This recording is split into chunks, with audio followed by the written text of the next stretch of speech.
છોટાઉદેપુરથી 4 પંચાયતોમાં આવેલ બોડેલીનગરમાં બિલ્ડરો દ્વારા થતા આડેધડ દબાણો દૂર કરવામાં તંત્રની નિષ્ફળતા.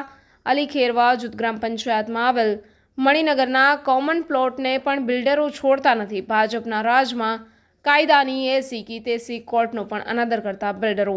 અલી ખેરવા જૂથ ગ્રામ પંચાયતમાં આવેલ મણિનગરમાં કોમન પ્લોટમાંથી બિલ્ડરે ડ્રેનેજ લાઇન પાસ કરી. જો કોમન પ્લોટ ફરતે દિવાલો બનાવવામાં આવે તો ડ્રેનેજ લાઇનનું શું થશે?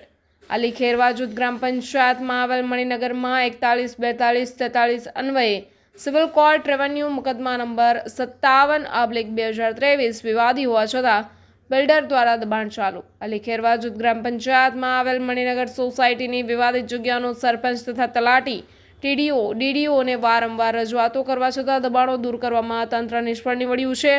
તો મણિનગરમાં એક તરફ બિલ્ડરે બોર્ડ માર્યું છે કે વિવાદ કોર્ટમાંથી પૂરો થયો છે, જ્યારે બીજી તરફ સોસાયટી પ્રમુખે બોર્ડ માર્યું કે આ અંગે કોર્ટમાં વિવાદ ચાલુ છે, જેની મુદત પણ કોર્ટમાં 30/4/2025 પડેલ છે.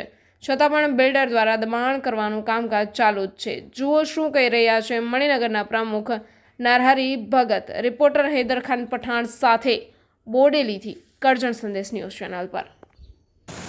આ Maninagar society the Maninagar cooperative housing service સોસાયટીથી રજિસ્ટ્રેશન થયેલ છે.